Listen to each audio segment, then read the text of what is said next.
Biliyorsunuz Van'da da zaten vardı da sadece kendi okulumuzda biz görevden alınan 3 kişiydik.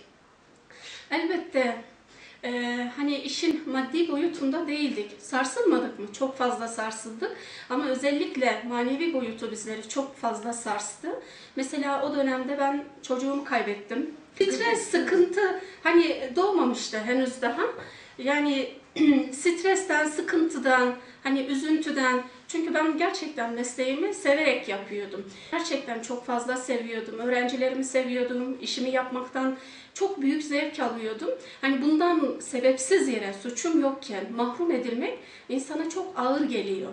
Bir de mesela dediğiniz gibi bu JITEM'den müdür yardımcımız öyle diyordu. Her ayın diyordu.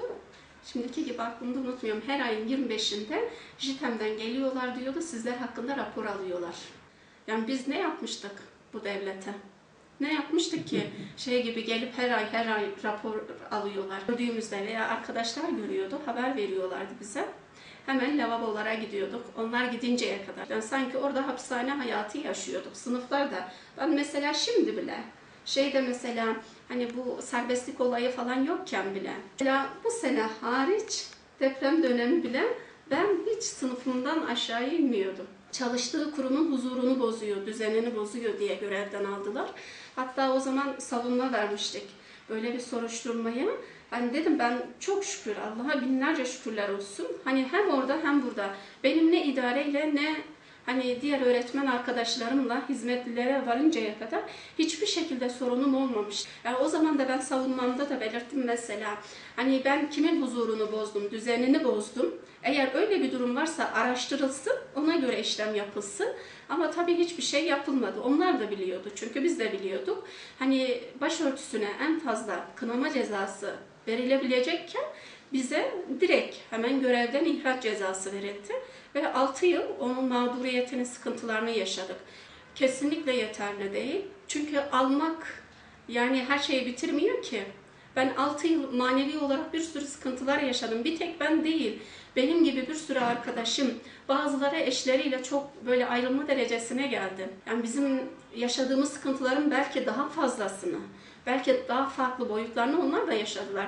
Bir tek göreve alınmakla her şey bitmiyor ki.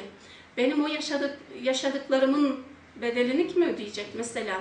Eğer verilmesi gerekiyorsa, ki verilmesi de gerekiyor, sonuçta hiç kimse isteğiyle ayrılmadı oradan. Hadi istifa etsen işin kolayına kaçmak da neyse. Ama kendileri biz son güne kadar, son dakikasına kadar direnmeye çalıştık. Yani onun bedelini ödemeleri gerekiyor kesinlikle. Manevi olarak ayrı, maddi olarak ayrı. Ceza falan almadılar ama kesinlikle yani ben veya diğer arkadaşlarım da aynı şekilde düşünüyordur. Yani onların ceza almaları gerekiyor. Bizim yaşadığımız şeyleri aynen olmasa bile bir nebze de olsa onların yaşaması gerekiyor. Bir arkadaşımızı kaybettik. Mesela en azından onun çocuklarına hani gelecek sağlamak anlamında, biraz yardımcı olmak anlamında maddi hakların verilmesi gerekiyor. Ben hani biliyorum o arkadaşım da gerçekten çok sıkıntılar yaşadı. Kızı bunalımlara girmiş. Artık neler yaşanıyordu ki öyle oldu yani. Onun için gerçekten hiç yoksa onlara bir şeyler verilmeli yani o çocukların geleceği maddi anlamda en azından garantiye alınmalı. Onun için bir şeyler yapılmalı.